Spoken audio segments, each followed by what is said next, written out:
Action et point de vue.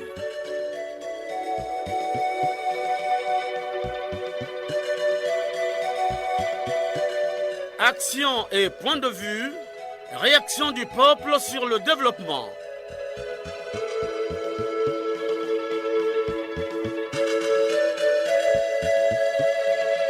Présentation, Omer Elenga.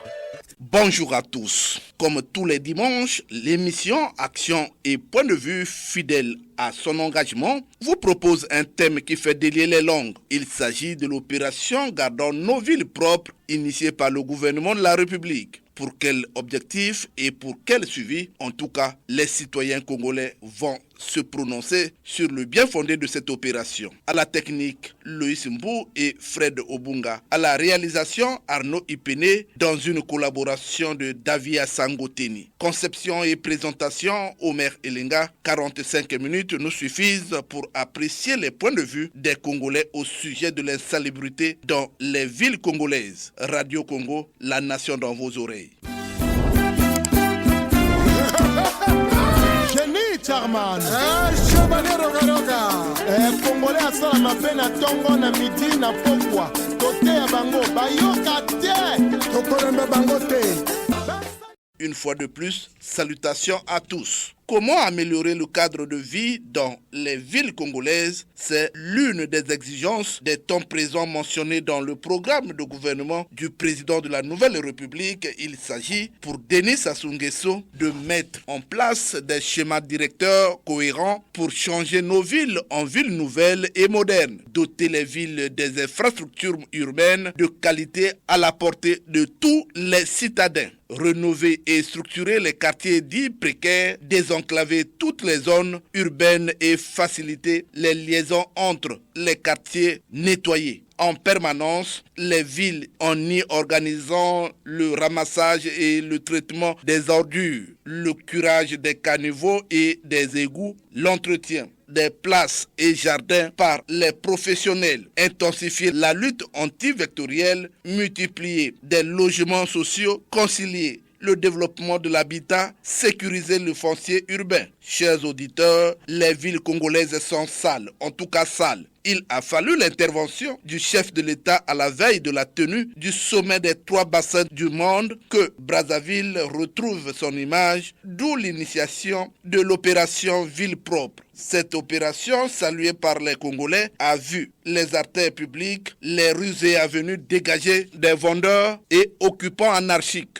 Les marchés construits et désertés par les vendeurs ont retrouvé les clients et vendeurs. Je vous propose les réactions des Congolais que nous avons joints au téléphone. Je suis M. Massengo, je vis au quartier Mungali. Je tiens d'abord à féliciter votre émission parce que vous donnez l'opportunité aux citoyens de réagir sur ce qui se passe dans son environnement. Et je salue aussi l'initiative prise par la mairie de Brazzaville, mais sinon par le haut sommet comme le ministre, qui s'est impliqué pour rendre Brazzaville propre, parce que Brazzaville est vraiment sale. Maintenant, pour le suivi, je crois qu'on ne peut pas évaluer aujourd'hui ce qui s'est fait en 2 jours. C'est parce que nous n'avons pas de programme de gestion de cette opération. Si on nous avait donné la périodicité, le temps que va durer cette opération, on pouvait donc faire des évaluations. C'est des choses que nous avons déplorées il y a longtemps. Ça veut dire qu'il y a un laxisme quelque part, parce que les textes existent. L'occupation anarchique de l'espace public, mais nous savons ce que c'est. Mais pourquoi c'est pas mis en application? Et c'est le laxisme des services publics. Donc, c'est des propositions que je vais faire. Il ne s'agit pas toujours de critiquer, il s'agit de suggérer des bonnes choses. Effectivement. Ce qu'il faut faire, il faut réorganiser l'accession au pouvoir des maires d'arrondissement. Parce qu'ils sont nommés, on ne sait pas d'où ils sortent, qu'est-ce qu'ils sont. Ils n'ont pas comme un devoir d'utilité auprès des citoyens. Donc, s'ils étaient redevables auprès des citoyens qui les votaient directement, je crois que là, la pression serait très forte. Maintenant, les agents de la municipalité ou les agents de police, ceux qui doivent faire la coercition, mais on les voit, c'est les mêmes. Ils se sont habitués avec ces mêmes personnes. Je crois qu'il faut une rotation, il faut une réorganisation, des affectations tous azimuts pour qu'on se retrouve avec des nouveaux acteurs qui peuvent agir sans avoir de la conscience de ce qu'ils vont faire sur le terrain. Anissé Faustin, depuis Au temps du Mono, on avait l'opération Retoussons les manches tous les samedis. Les gens partaient de 7 km pour rejoindre le centre du chef du district. Aujourd'hui, Ville Propre apparaît comme une opération nouvelle. Or, depuis ce temps-là, on devait déjà incruster dans la mémoire la notion de propriété de notre environnement. Mais ça s'est passé. Aujourd'hui, ça apparaît comme une nouvelle chose. C'est une bonne chose. Cela ne peut se réaliser que si le gouvernement prend en charge cette opération, sanctionner les délinquants. L'action créative des masses et l'action déterminante des cas, c'est une opération permanente. Elle ne doit pas être interrompue. Tant que nous vivons, la propriété doit toujours régner dans notre milieu. C'est l'État qui organise tout ça là. Voyez-vous, quand les femmes vont vendre dans les milieux d'État, dans les services, mais où est l'État dans tout ça, mon cher Omer Elenga? C'est l'État. L'action créatrice des masses et le rôle déterminant des cadres. Mais c'est quoi? Ceux qui sont chargés pour punir, pour sanctionner, ils sont là. Et on se plaint, on crie. Il y a ceci qui se passe, il y a l'impunité. Quand l'impunité gagne une société, c'est le désordre qui s'installe. Nous sommes en partie responsables parce que ce sont des mentalités. Voyez-vous, la transformation des mentalités. C'est ça, c'est en ce moment qu'on doit voir la maturité d'un peuple. Mais lorsqu'il y a des mauvaises mentalités, on va s'installer dans les lieux publics. Mais qui doit déguerpir ces lieux publics? C'est l'État qui a les moyens de coercition. C'est l'État qui sanctionne, qui punit. On attend que le gouvernement agisse, frappe. Bonjour, monsieur le maire. Madame Audrey, il s'appelle de Diata. Vous êtes en direct sur la chaîne nationale. C'est ça le problème. Pour quelle durée? Quel sera le suivi? On peut prendre une décision. Si elle n'est pas suivie, monsieur le maire, on va redevenir comme avant. Donc, le problème qui se pose, comment suivre les décisions qu'ils ont prises? Et ce sera pour jusqu'à quand? On le souhaite que le suivi soit continuel. Mais si on ne peut pas le faire, c'est comme s'ils ont rien fait, monsieur le maire. On avait même un marché qui traînait vers le pont Centenaire. Le marché a été ramené, le marché de Diata. Le marché était vide, il n'y avait même pas de vendeurs. Mais par rapport à cette initiative de la ville propre, nous à Diata, nous avons eu un avantage. Nous avons un marché qui sera rempli de vendeurs par rapport à avant. Vous avez déjà été à Total de ces jours? Oh, oui, j'ai vu, oui. Tout est arrêté, les artères sont respectées, les piétons passent en toute quiétude, et puis d'embouteillage. Là, on a respecté. Mais monsieur, au moment où on a interpellé les commissaires, ils ne peuvent que respecter, parce que c'était couvert par les commissaires. Donc, ils doivent envoyer ces gars, les BJ circulent du matin au soir pour chasser ceux qui des récalcitrants. Et ils respectent. Jean-Marie Makaya. Monsieur le maire, nous attendons que ce soit le gouvernement qui lui-même avait initié puisse déclarer si on a trouvé satisfaction à cela. C'est vrai que l'initiateur était les diamants à son âme, c'est vrai, mais nous n'avons pas encore les résultats de cette circulaire. Les villes sont bien sales, les villages aussi. Mais nous attendons que dans les villes, que ce soit vraiment les maires centraux qui appelleraient un jour leurs successeurs, disons leurs acolytes immédiats, donc les adjoints aux maires, ils viendraient, les maires d'arrondissement maintenant, donc ils viendraient pour leur dire, nous voulons maintenant engager une procédure selon laquelle, quelle serait la ville qui serait la meilleure, la plus propre du Congo-Brazzaville. Et là, nous verrons que les adjoints aux maires appelleraient par la suite eux aussi les chefs de quartier, les chefs de bloc, qui par la suite feraient le relais. Mais tel que c'est fait, monsieur Omer Elenga, je vous dis, rien ne se fait parce que là, c'est un deal des policiers et des gendarmes qui n'attendent que ce premier jour de ce mois. Et donc, ils font la grande avenue, ils passent par les grandes avenues pour regarder quels sont les magasins qui sont ouverts avant. Je crois que c'est très mal fait, monsieur Melenga. C'est un deal des policiers et des gendarmes, c'est tout. Monsieur Melenga, un témoignage, j'étais samedi au premier jour de cette semaine, le premier samedi du mois, j'étais au grand marché, donc j'attendais que les magasins s'ouvrent parce que je voulais acheter un nouveau téléphone pour que j'ai la possibilité d'intervenir à notre émission. Mais non, jusqu'à 10h, rien n'était fait, mais seulement c'est une horde des policiers qui passaient et qui allaient même jusque dans les rues, dans les grandes ruelles, dans les petites ruelles, derrière les magasins. Et donc, le peuple s'est dit, mais c'est quoi? Les magasins sont fermés, nous attendons à quoi maintenant là? Non, nous on est en train de fouiller, les gens qui ont ouvert parce qu'on croit qu'ils ont fermé par devant, mais par derrière, là-bas, c'est ouvert, ils sont en train de vendre. Est-ce que c'est ça vraiment ce qu'on a demandé dans la note circulaire? Je ne sais pas tout. Voilà, non, le travail maintenant des policiers et des gendarmes. Donc, ils sont en train de fouiller derrière, non? Mais voilà, ils sont en train de faire quoi que ce soit pour chercher de l'argent. Et j'ai donc vu deux Ouest-Africains qui sont sortis de là, larmes aux yeux, parce qu'ils ont perdu 160 000 francs les deux, 80 000 francs. Donc, le travail pour lequel la note circulaire était attendue, on ne le fait pas, mais c'est eux qui viennent maintenant pour rançonner et rien au profit de la population. Cette opération lancée à Brazzaville par le ministre délégué Juste Mundele est appréciée par les conseillers municipaux. Je vous propose Deux réactions des conseillers. Nous avons vu qu'à l'occasion du sommet, la ville de Brazzaville est devenue propre. Tout le monde en est fier, mais il ne s'agit pas de s'arrêter là au motif que, comme les invités sont partis, ça y est, on va baisser les efforts d'assainissement qui ont été faits. Au contraire, à partir d'aujourd'hui, qui est considéré comme un point de départ, il est question de maintenir le cap pour que Brazzaville et les autres villes du pays soient à l'image de ce que nous pouvons voir aujourd'hui et que nous allons constater au cours de la visite sur le terrain. Et nous allons relayer l'information auprès de nos mandants. On a constaté que Brazzaville a fait peau neuve sous l'impulsion du chef de l'État, Denis Sassou Nguesso, avec tous les travaux d'envergure qui ont été réalisés ces derniers jours, travaux qui se poursuivent dans les autres quartiers. Maintenant, il s'agit que la population de Brazzaville soit consciente des travaux qui ont été réalisés et qu'elle les préserve pour préserver les acquis de ces investissements réalisés par le chef de l'État. L'opération Ville propre organisée chaque premier samedi du mois est boycottée par les propriétaires des magasins qui ferment leurs boutiques sans mettre la propriété. Un ressortissant rwandais apprécie cette opération. Tous les derniers samedis du mois, tout le monde dans tout le pays, on fait ce qu'on appelle l'Umuganda. C'est les travaux communautaires de développement. Tout le monde le fait, ça c'est la raison pour laquelle, pour mobiliser les Rwandais ici que vous voyez, c'est une habitude et on aimerait que nos frères congolais aient cette habitude aussi pour rendre Brazzaville propre. Tous les premiers samedis du mois, tous les Rwandais vont être derrière les Congolais. On va garder le cap. Et oui, nous recevons dans cette production le ministre délégué Juste Mundeli. Avec lui, nous allons parler de l'opération Ville propre initiée par le gouvernement de la République. Monsieur le ministre, bonjour. Bonjour, monsieur Merlinga. Quel est l'objectif de cette opération organisée par le gouvernement de la République? Alors, avant de parler de l'objectif de l'opération Gardons nos villes propres, je voudrais rappeler que du 26 au 28 octobre, nous avons organisé au Congo un grand sommet. Les 3 grands bassins tropicaux, le bassin du Congo, de l'Amazonie et celui du Balnéo-Mékang. Et nous avons eu donc beaucoup d'invités, de nombreux invités qui sont venus de partout, pas seulement de l'Afrique, donc de ces 3 bassins.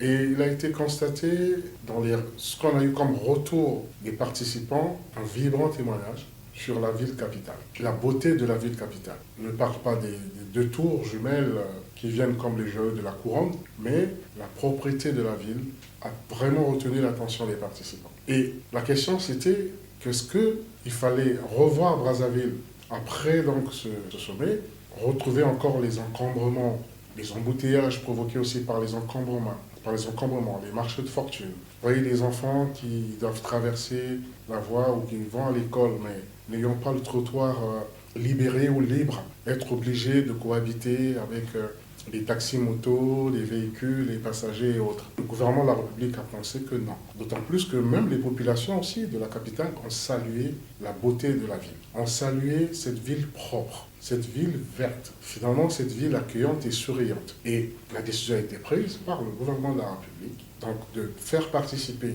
toutes les collectivités locales, donc pas seulement Brazzaville, de lancer une opération Gardons nos villes propres, mais au-delà de nos villes, il y a aussi l'Interland, il y a aussi l'intérieur de notre pays. Vous savez, nous avons un pays magnifique avec ses savanes, ses forêts, ses eaux, c'est tout simplement magnifique. Et donc, il fait bon vivre partout au Congo.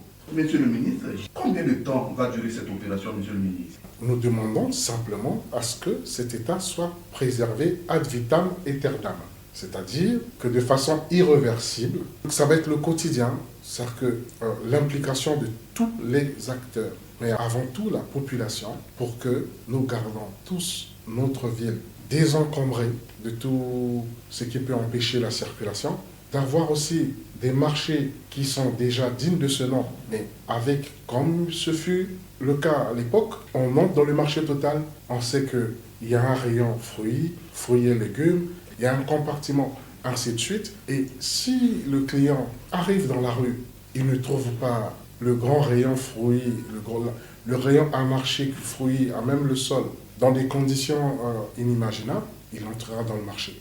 Il ira vers le rayon fruits et légumes dans le marché. Donc en réalité, et je tiens à profiter de votre micro pour dire, il ne s'agit pas d'empêcher nos frères, nos sœurs, nos mamans à faire du commerce. Bien au contraire. Il s'agit de créer des conditions qu'elles exercent leur commerce dans toute la dignité. Parce que lorsqu'elles sont dans un marché de fortune, auprès qui organise l'assainissement, qui organise la sécurité, qui organise la qualité même des produits. Lorsqu'on a fini de vendre, puisque ce n'est pas un marché organisé? Qui s'occupe de l'assainissement du lieu? Oui, autant de questions qui font que la bonne réponse, qui protège aussi ceux qui exercent, c'est vraiment le marché. C'est vraiment réintégrer les marchés. Je pense que ce qui est déjà le cas, et je tiens à féliciter et à saluer en tout cas l'adhésion des vendeurs et des vendeuses qui étaient dans la rue. Ce qu'ils nous ont demandé, c'était des places dans le marché. En ce qui concerne Brazzaville, la mairie de Brazzaville est en train de s'y atteler. Nombreux sont en train de regagner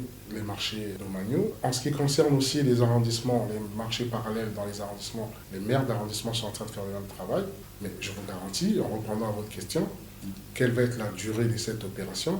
Mais la réponse, vous l'avez auprès des populations. Les populations vous disent, on ne veut plus voir nos rues, nos voies principales être anarchiquement occupées dans un désordre tel qu'on ne se croirait même plus chez nous à Brazzaville. C'est une opération irréversible, ça va être le quotidien. Et je répète, ce n'est pas une forme de style, voilà.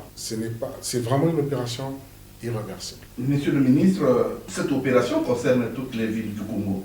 Alors, comment ça va se passer dans d'autres villes? Alors, l'autorité locale a pleinement la mission de veiller au bon fonctionnement de la collectivité et de la communauté. Vous avez les présidents des conseils départementaux, vous avez les présidents des conseils communaux, vous avez les maires des communautés urbaines, vous avez les chefs du village, vous avez les chefs des quartiers, vous avez les chefs de bloc et vous avez les préfets qui représentent l'État au sein des départements, qui sont aussi des responsables au niveau de la pyramide de l'État plus élevée au sein des départements. Donc, l'opération gardant nos villes propres, gardant finalement nos collectivités locales propres, ne devrait pas souffrir d'un suivi donné ou avoir besoin que, au niveau de l'administration centrale, que le gouvernement de la République se déploie, se retrouve au niveau des collectivités locales pour le suivi et la bonne implémentation en réalité de cette opération. Monsieur le ministre, est-ce qu'il y a des mesures d'accompagnement prises par le gouvernement pour atténuer les effets de cette décision? Bon, les mesures d'accompagnement, je pense qu'il faut bien situer les choses. Il s'agit de quoi? Il s'agit simplement de demander à nos parents qui sont en train de faire le commerce dans la rue de réintégrer les marchés. Pour ne prendre que le cas des deux grandes villes. Les mairies centrales, Brazzaville et Pointe-Noire, sont organisées. Si certains vendeurs, certaines vendeuses n'ont pas de table dans les marchés, ils ont pleinement le droit de se référer à ces autorités locales pour en faire la demande, puisqu'il y a les responsables en charge de ces questions dans toutes ces entités locales. Maintenant, vous parlez des mesures d'atténuation, mais que ce soit atténuation, accompagnement, je vous disais que même pour l'efficacité de la vente, pour les meilleures conditions de la vente, l'idée c'est qu'il faut que le vendeur ou la vendeuse soit dans de bonnes conditions, dans un marché qui a des règles, dans un marché organisé, structuré, reconnu, qui sécurise aussi, qui apporte le minimum de confort possible. Parce que je répète, les parents, nos frères et sœurs qui font le commerce dans le marché passent beaucoup de temps dans le marché. Parfois même ont à côté d'eux des enfants. Donc passent beaucoup de temps dans les marchés. Il faut des commodités. Ces commodités-là ne peuvent pas les avoir dans la rue. Au contraire, dans la rue, elles s'exposent ou ils s'exposent à beaucoup de contraintes. Les contraintes de circulation. Quand il y a des intempéries, il se passe quoi quand il y a des intempéries? Et même lorsqu'il y a des cas de banditisme et autres, comment on peut repérer les individus? Je pense que les mesures d'atténuation et d'accompagnement, c'est déjà d'aider ceux qui exercent dignement ce travail à l'exercer dignement, à être enregistré, à être immatriculé, à être suivi, à avoir les commodités. Et je pense que on serait tous, la société serait bénéficiaire. Alors, monsieur le ministre, comment se fera l'évaluation? Bon, l'évaluation va se faire déjà par le constat des populations. Il revient aux populations de faire aussi attention. C'est l'affaire de tous. Parler de l'évaluation, mais c'est l'affaire de tous. Tout le monde est partie prenante dans ce processus. Naturellement, il y a une cellule de veille qui est mise en place, qui va être opérationnelle très vite, mais qui passe déjà régulièrement. En tout cas, la première mission, c'est de passer régulièrement dans les grandes artères libérées, entre guillemets, pour voir si c'est propre, si ce n'est pas réoccupé. Première mission. Mais sa seconde mission qui va arriver, ce serait effectivement d'évaluer, de voir si la propriété est de rigueur. Vous avez parlé de la ville la plus propre. Comment cela va se passer? C'est-à-dire que le challenge, la ville la plus propre, pourquoi pas demain le village le plus propre du Congo, pourquoi pas le quartier le plus propre aussi? Non, c'est un challenge qui est lancé. On trouvera les mécanismes d'évaluation, de monitoring. On va mettre en place tous les mécanismes pour que, de façon objective, que demain, peut-être que la presse aussi fera partie du jury. Dans ce processus, on a besoin de l'implication aussi de la presse. Je pense qu'il est important pour la presse de ne pas seulement relayer les critiques. Bon, les critiques sont les bienvenues parce que ça permet aussi de s'amender et de corriger ou de rectifier, entre guillemets, le tir. Mais il revient aussi à la presse de sillonner. Il faut que la presse dénonce aussi les récalcitrants. Encourage aussi ceux qui sont en train de bien faire. J'entends par là les populations, les quartiers qui respectent les instructions, qui respectent ce qui a été donné comme indication et qui maintiennent leur quartier propre. Il est important. Moi, j'aurais aimé entendre que, oui, Diata, c'est le quartier le plus propre parce que depuis qu'on a débarrassé les grandes artères de tout ce qui est encombrant, on voit bien qu'à Diata, c'est propre, balai, on nettoie, pas seulement le premier week-end du mois, mais tous les week-ends. On verrait bien, pourquoi pas. Monsieur le ministre, vous avez suivi certaines réactions tout à l'heure. Il y a eu certains citoyens qui dénoncent l'incivisme de la force publique dans cette opération. Est-ce qu'il n'y aura pas un débordement dans ce sens? Oui, j'ai suivi que la force publique aurait pris 160 000. Après, c'est délicat tout ça. Comment ont-ils compté ce qui a été donné? Non, je pense que déjà c'est un travail très difficile. Il faut un travail de terrain. La perfection n'étant pas de la nature humaine, je pense qu'il faut un très bon travail que nous devons saluer. Nous sommes l'un des pays en termes de sécurité très très rare. C'est-à-dire qu'aujourd'hui, on a une denrée rare, c'est la sécurité de nos villes. La sécurité de notre pays, on circule librement. C'est aussi grâce à cette force publique. Je pense qu'on ne peut pas jeter l'anathème comme ça, c'est trop facile de dire que la force publique ne fait pas son travail, qu'il y aurait des débordements. Non. Je pense que je suis en train de suivre au quotidien ce qui se fait à Brazzaville avec la force publique, ce qui se fait avec beaucoup de professionnalisme, avec beaucoup de pédagogie. Je vous prends un exemple. Il n'y a pas eu un seul instant une grande artère débarrassée de ses encombrements sans qu'il y ait eu de la pédagogie. Je vous donne cette information. Lorsque les agents municipaux passent avec les forces de l'ordre, ça veut dire que la veille ou l'avant-veille, il a été communiqué. On est passé, par exemple, au marché de Fortune, au plateau de 15 ans, dire à ceux qui occupent la rue qu'attention, ce n'est pas bien. Prenez des mesures. Pour preuve, Madame Audrey de Diata a bien dit qu'elle est heureuse parce que le marché de Diata était vide.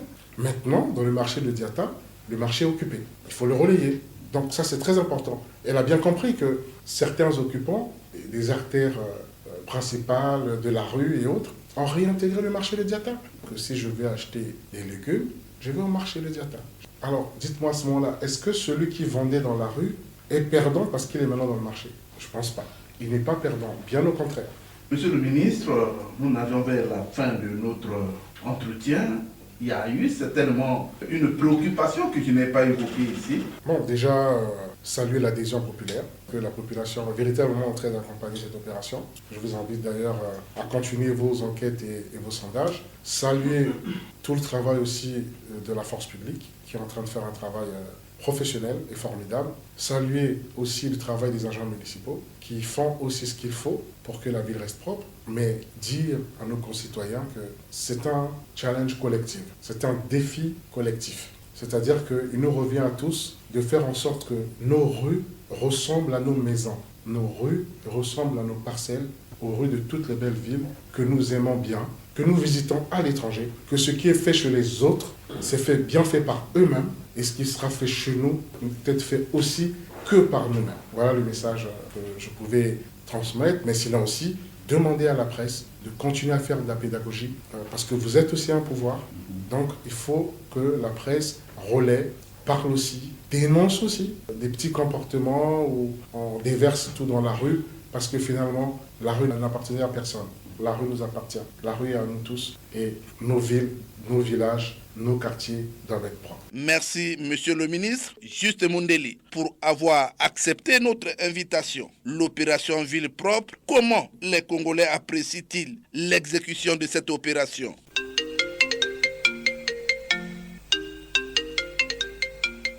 Le téléphone sonne, les Congolais ont soif, les langues se délient. Un Congolais est en ligne. Allô? Bonjour. Comment vous appelez déjà? Vous nous appelez d'où? Je suis d'Anglo Bernard Kaneokwa, je vous appelle de Brazzaville. Vous êtes en direct sur la chaîne nationale. Vous êtes toujours fidèle à cette émission. Que les Congolais fassent autant comme vous en appelant pour participer à la gestion du pays. Alors aujourd'hui, nous parlons du thème sur l'opération Ville propre. Quel sera le suivi de cette opération? Omer Elenga, la grande fête de la forêt de Brazzaville tenue du 26 au 28 octobre, a donné à tous les citoyens de Brazzaville l'envie d'être à Brazzaville. Les mouches et les moustiques ont cédé la place aux citoyens congolais de la ville de Brazzaville de circuler aisément. Les marchés parallèles que l'on a vus sur l'avenue de l'OIA, à Dragage, à Pédicheuse, au rond-point de Mikalou, au rond-point de Texaco, croisement intendance avenue de la Témé, à Ngamakoso,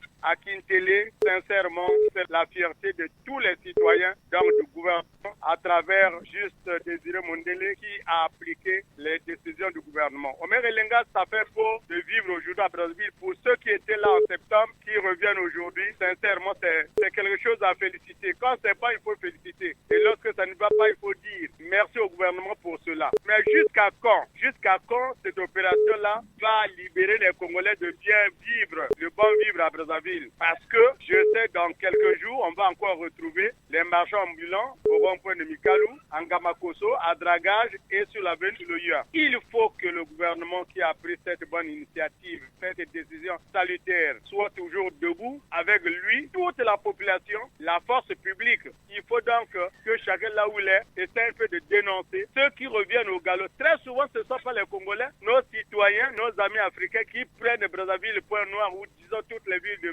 du Congo comme étant leur deuxième ville. Au lieu de respecter les décisions du pays, non, font ce qu'ils veulent. Donc, Omer Elenga, je suis très ravi, très content de constater que depuis le 28 octobre que Brazzaville retrouve sa belle robe d'antan.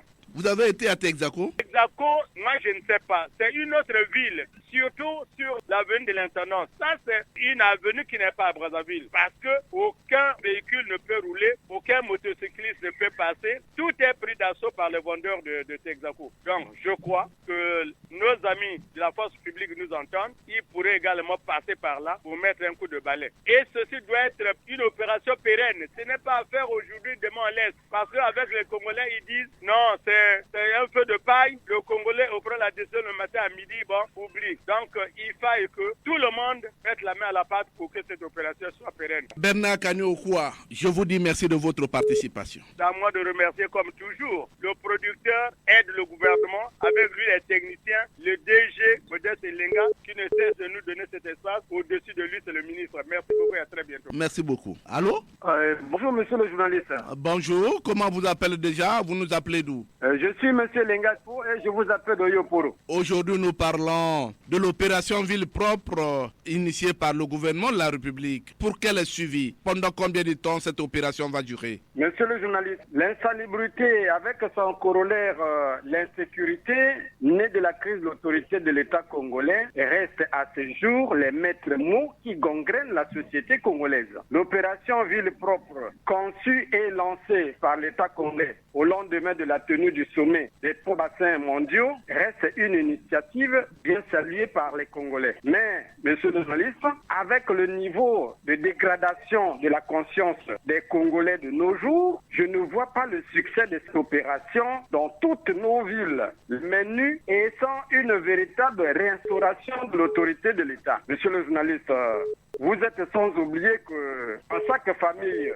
du Congo de nos jours, il y a soit un général, un colonel, un député, un sénateur, un ministre qui sert de parapluie pour tous les hors-la-loi de sa famille. Ce qui nous amène ici à déduire que les mesures prises par l'État sont mises en cause par certaines autorités de l'État. Monsieur le journaliste, l'insalubrité fait corps avec les collègues dans les rues, les hôpitaux, marchés, dans nos écoles, partout. Le décor est triste et humiliant. On a comme l'impression que la notion des jeunes ne vit plus au Congo. Brazza la verte, hier, est transformée en Brazza poubelle. À ce jour, c'est une profonde désolation pour le pays. La société Averda serait la solution à cette situation, nous affiche son incapacité notoire à la tâche. Ah, quel regret! Monsieur le journaliste, opération ville propre, oui, mais sans rigueur et sans homme qu'il faut, à la place qu'il faut, à la tête de nos villes, rien ne change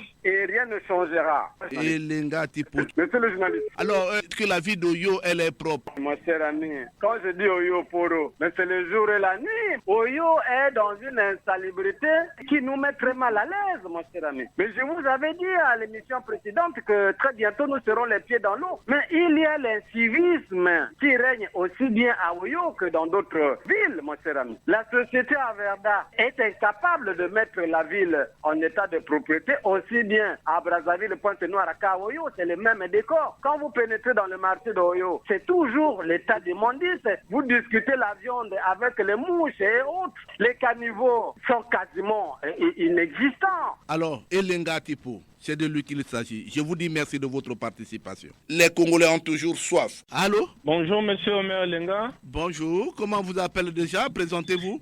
Monsieur Nyabana Rollins de Pingamakoso. Vous êtes en direct sur la chaîne nationale. Je vous écoute. Monsieur Omer, je tiens d'abord à remercier le gouvernement d'avoir organisé cette opération. Maintenant, on sent qu'il y a un gouvernement par rapport à tout ce qui se passe là. On constate que la ville respire. Au lieu que la ville soit étouffée et qu'il y ait des embouteillages, au dernier temps, nous constatons quand on passe même à Dragage, là, il n'y a plus assez d'embouteillages. C'est ça la responsabilité de l'État. Lorsqu'on vous a nommé pour un service donné, pour un département donné, il faut prendre les mallettes du pouvoir. Après, Dieu, c'est l'État, monsieur Omer. C'est ce qu'on a toujours décrié de ce gouvernement-là, qui rêve, qui laisse tout passer, qui fait de la paix près. Non, on n'est plus dans ce monde-là, monsieur Omer.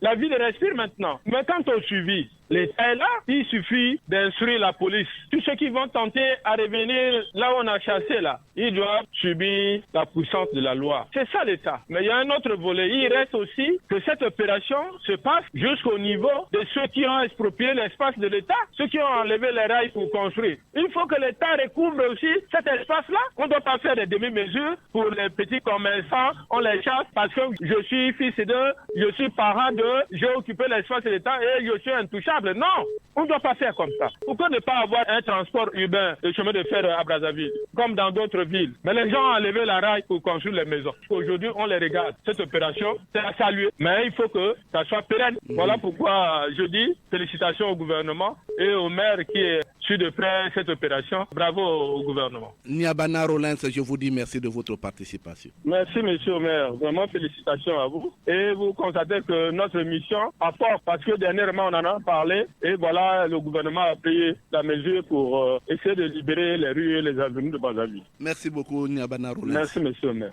Allô?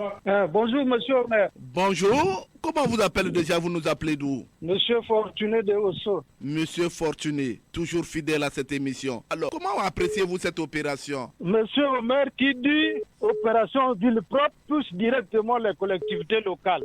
Or, aujourd'hui, pour que la ville soit propre, il doit avoir des moyens financiers. C'est ce qui se passe. Imaginez-vous aujourd'hui la situation des collectivités locales reste encore entière au niveau du pays. Maintenant, on parle d'opération ville propre.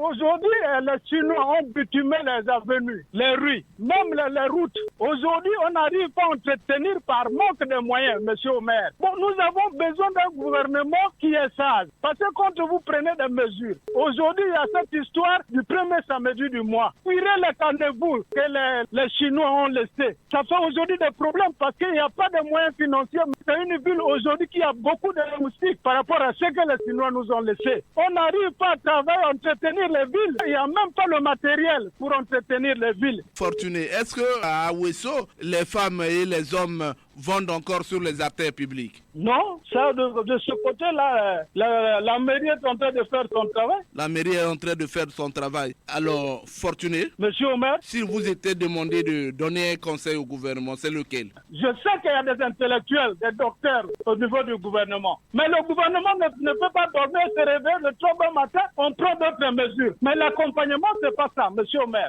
Ça, c'est quand on parle de l'opération ville propre, ça touche directement les collectivités locales. Or, le gouvernement doit faire son travail. Il n'y a pas à supprimer certaines taxes et puis sur le terrain, il n'y a rien que le gouvernement voit. Aujourd'hui, on a des problèmes comme ça et la situation des collectivités locales reste encore entière. Les dotations, il n'y en a pas. Il n'y en a pas.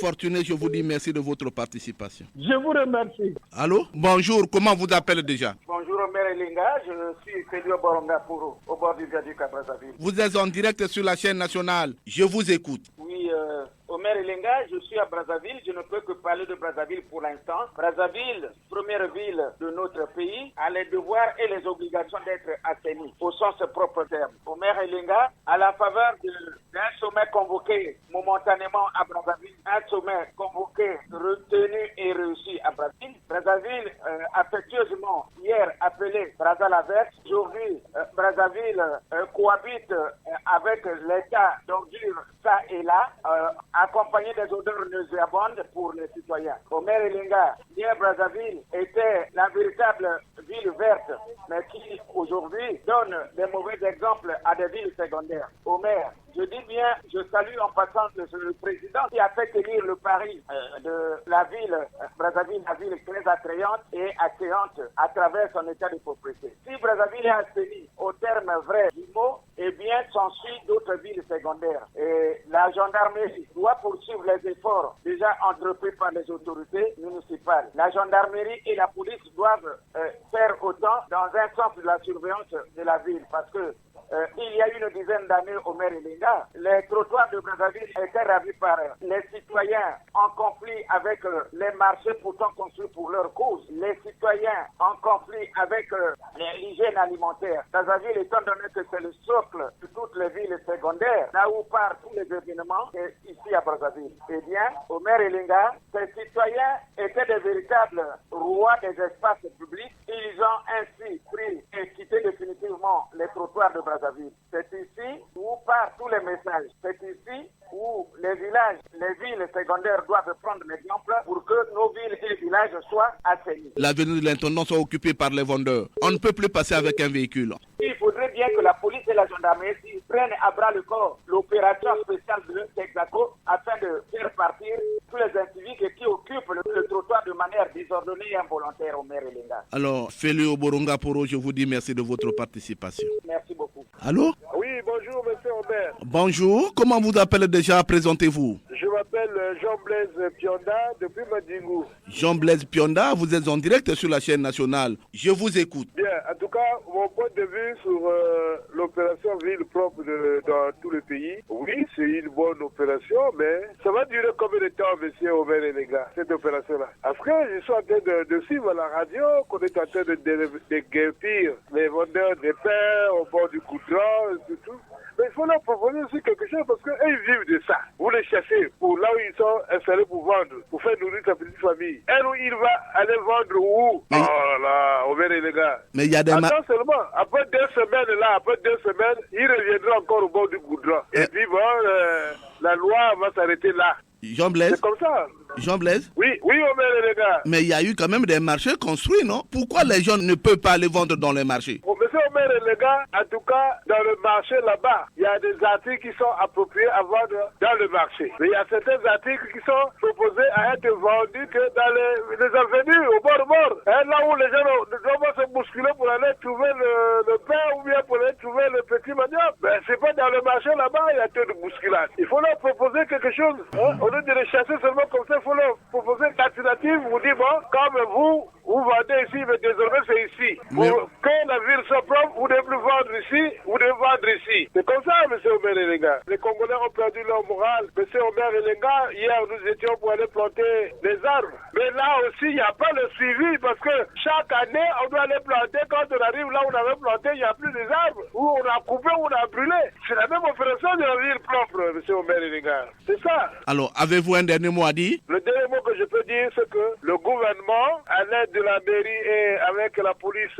municipale, de continuer à veiller à la propriété de la ville de Brazzaville et la propriété des autres villes. Parce que dans chaque ville, il y a une commune, donc c'est un peu ça. Ce que je peux dire comme dernier mot. Et moi, je vous remercie, M. Omer Elenga.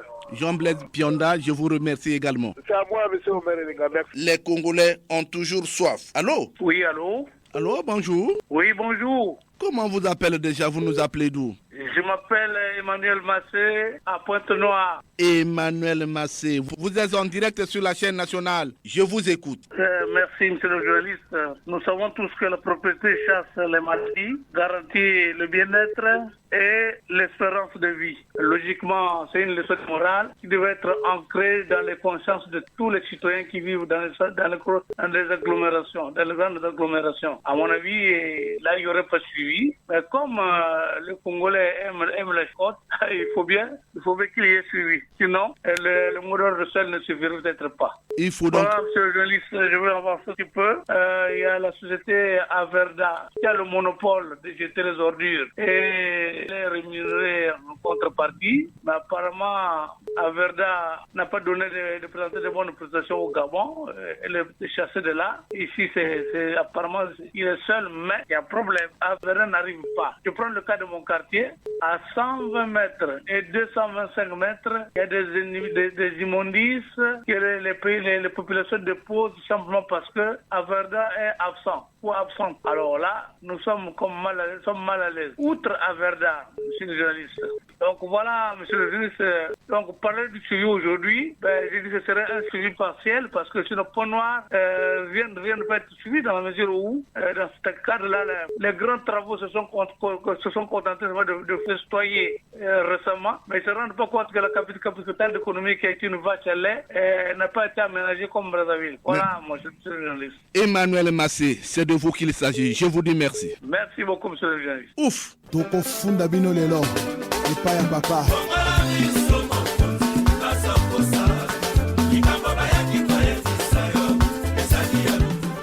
Les Congolais se sont exprimés au téléphone, une manière pour eux de participer à la gestion de nos villes. Le Congolais Londa s'impatiente. On écoute les réactions du citoyen Londa sans langue de bois. Nous vivons à Brazzaville. Brazzaville n'a pas de marchés qui ont été construits. En dehors des vieux marchés de Mungale et de Potopoto qui ont été construits dans les années 60. On a voulu construire le marché de Bakongo. Le premier module est construit. Le deuxième module n'a pas été achevé. Bon, on a voulu construire le marché de l'intendance. C'est pas toujours achevé. Donc, si monsieur le maire prend des initiatives pour déguerpir nos mamans, nos sœurs qui vendent par terre, qu'on le veut ou pas, mais elles vendent par terre parce qu'il n'y a pas de marché. C'est sérieux. Parce que ces mamans qui vendent là, elles supportent des foyers. Cette décision-là va prendre du temps. Je dis que c'est un peu de paille. Laissons ça. Vous allez soulever les populations pour rien. Comme l'État n'a pas encore construit les marchés. Mais laissez les gens se débrouiller. C'est la même musique. Ça fait combien de fois qu'on lancerait cette opération ici au Congo? J'ai l'impression que, c'est lorsqu'on voudrait faire je ne sais pas quoi, il arrive un moment où il faut chercher peut-être à faire perdre aux Congolais la vraie direction des choses. Ce que les Congolais pourraient penser, il fallait donc chercher une certaine distraction pour détourner un peu l'attention des Congolais. Et on voit toujours la population revenir. C'est la même musique. Mais ça, c'est un aspect. Mais sur l'aspect social, quelles sont les dispositions qui ont été prises pour que ces vendeurs à la sauvette aient la disposition? Ne savez-vous pas que ceux qui vendent là, il y en a qui entretiennent leur foyer que par ça? C'est leur activité rémunératrice. C'est tout ce qui fait leur gagne-pain. Le gouvernement a pris quelles dispositions pour loger ces personnes-là? Vous allez me dire qu'au marché Total, par exemple, il y a eu un marché où les gens n'ont pas voulu vendre là-dedans. Oui, ça se comprend, ça c'est clair. Mais ceux qui sont disséminés à travers toute la ville, quelle solution le gouvernement a-t-il trouvé? Non, mon frère. Est-ce qu'on a cherché à respecter la dignité de ces familles-là qui ne se nourrissent que de ces activités informelles à la sauvette? Non, soyons humains. Il y a des bonnes initiatives, mais l'applicabilité de ces lois-là pose problème. Pour un début, l'agent de la sécurité en jeu pour exécuter cela et plus du temps, cela perd d'efficacité et on retrouve encore ces mêmes immondices là où ils étaient. Non, tu vois. Donc, quand quelqu'un est là en tant que chef, il a toujours eu à réfléchir. Il réfléchit, oui. Mais Guerpire aujourd'hui, oui. Maverda a joué le même rôle. Il a échoué lamentablement. Donc, c'est cette opération qui donne, dès le début, oui, ça pourrait donner une forme, mais la finalité. On s'en sert à la finalité. Pour moi, je trouve que la finalité sera qu'on va repartir à la case de départ. Ça, c'est à mon avis. Il s'agit là d'une fiche directe qui n'a pas besoin d'intermédiaire. Aux décideurs de prendre acte et d'améliorer les performances. Retenons tout simplement que la gestion d'une ville obéit à des lois. Respectons tous les lois sans exception aucune. C'est la fin de cette production. Était à la technique Loïs Mbou et Fred Obunga. Arnaud Ipene a réalisé cette production dans une collaboration de David Assangoteni. On m'appelle Omer Elenga. Suivez-nous sur YouTube en mentionnant Action et Point de Vue. Joignez-nous au numéro 06 663 15 41 ou au numéro 05 521 91 97. Merci au ministre Juste Mundele qui a bien voulu répondre à nos questions. Bon dimanche à tous, sans oublier Nasayo. Prochaine production, qui est responsable du détournement du quota de recrutement des personnes handicapées? C'est la question. Au revoir et à très bientôt.